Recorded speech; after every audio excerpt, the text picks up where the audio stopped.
দু একদিনের মধ্যে ক্ষমতার নেশা কেটে গেলে চুপচাপ কালীঘাট চলে যাবে। এ পুরোনো অভ্যাস ওনার। হ্যাঁ, না করবো না, দেবো না, তারপর লাইনে এসে যান। পাবলিক গলা ধাক্কা দিয়েছে, এখন কোথায় থাকবে না? রিটায়ারমেন্টের বয়স হয়ে গেছে, পাবলিক বলছে সন্ন্যাসে যান, ম্যান্ডেট এসে গেছে।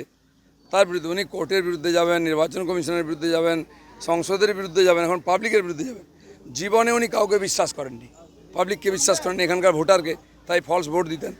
পুলিশকে বিশ্বাস করতেন না, আর পার্টি লোককে বিশ্বাস করতেন না, এখন পাবলিক ওনাকে বিশ্বাস করেনি।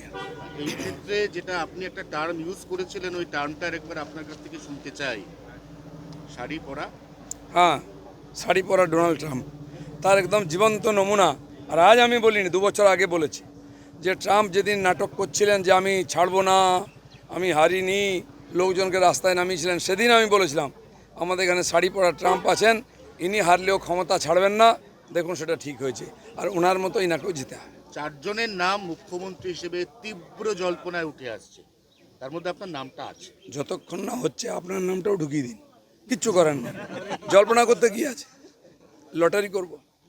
দাদা, নাজার থানার ওসি সহ অনেকেই বলেছে যেভাবে পোস্টপোল ভায়োলেন্স হচ্ছে, পুলিশ কার্যত পুলিশও আক্রান্ত হচ্ছে। কোনো ভায়োলেন্স হয়নি। আমি খড়গপুরে বলতে পারি টিএমসির লোকেরা টিএমসির অফিস ভাঙছে, দখল করছে, মারছে। জোর করে পুলিশ দিয়ে লোককে টিএমসি করানো হতো।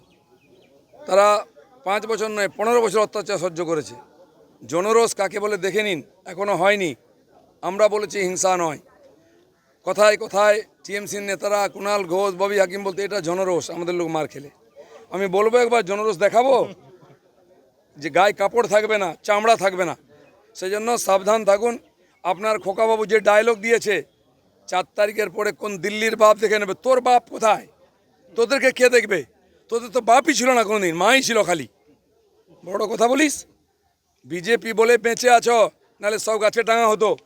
এখন আমি বলছি আমাদের কর্মীদেরকে ছাগলদের মেরে বদনাম হয়েও না, ছুঁচো মেরো না, মারলে বাঘ মেরো, সিংহ মেরো, দিলীপ ঘোষের মতো।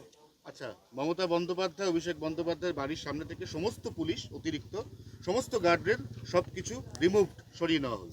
দিল্লির বঙ্গভবনে 42 জন পুলিশ ছিল, 72 জন বসে বসে খেত, আর এখানকার পেটি পেটি টাকা যেত গাড়ি করে, ট্রেনে করে, সেগুলো জজ থেকে আরম্ভ করে সবাইকে দেওয়া হতো। সব তথ্য আমার কাছে আছে। কোনো পাবলিককে, বাংলার লোককে ওখানে রুম দেওয়া হতো না, আমাদেরও দেওয়া হতো না, এমপিদের মেয়েদেরকে, তাদেরকে লাত মেরে তাড়ানো হয়েছে। আর এখানে কালীঘাটের যে রাস্তা, হরিশ মুখার্জি রোড, একদিন বন্ধ ছিল, সেটা খুলে গেছে। এরকম পশ্চিমবাংলায় কোনো ব্যারিকেড থাকবে না, কারোর সামনে সব খুলে দেওয়া হবে।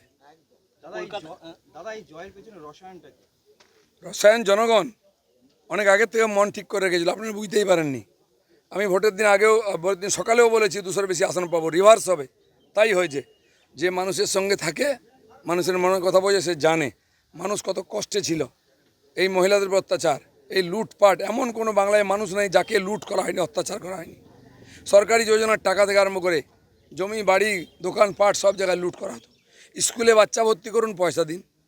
হসপিটালে বয়স্কদের ভর্তি করুন, টাকা দিন। এতে আপনি শ্মশানে যান, সেখানেও টাকা দিন। মানুষ যাবে কোথায়? তাই মানুষ এটা করতে বাধ্য হয়েছে। যেখানে কোনোদিন ভাবিনি জিতবো, সেটা জিতেছি। প্রথম সিট জিতলাম আমরা কাঁদি, কোনোদিন আলোচনা করা হয়নি, কিন্তু জিতেছি। যখন জনতা জনার্দন খেপে যায়, এরমই করে। সেই জন্য মমতা ব্যানার্জি বুঝতে পেরেছেন জনতার মুড, চলে যান, নাহলে আপনাকে গলা ধাক্কা খেতে হবে। কলকাতা নিউটাউনে গতকালকে একজন বিজেপি কর্মীকে পিটিয়ে খুন করা হলো, তৃণমূল কর্মীরা খুন করলো। সেই জন্য অভ্যাসটা পাল্টান। আমরা 300 জনকে মারার পরে চুপ করে আছি, কিন্তু যদি 1 to 2 করি তাহলে কতটা লাশ পড়বে।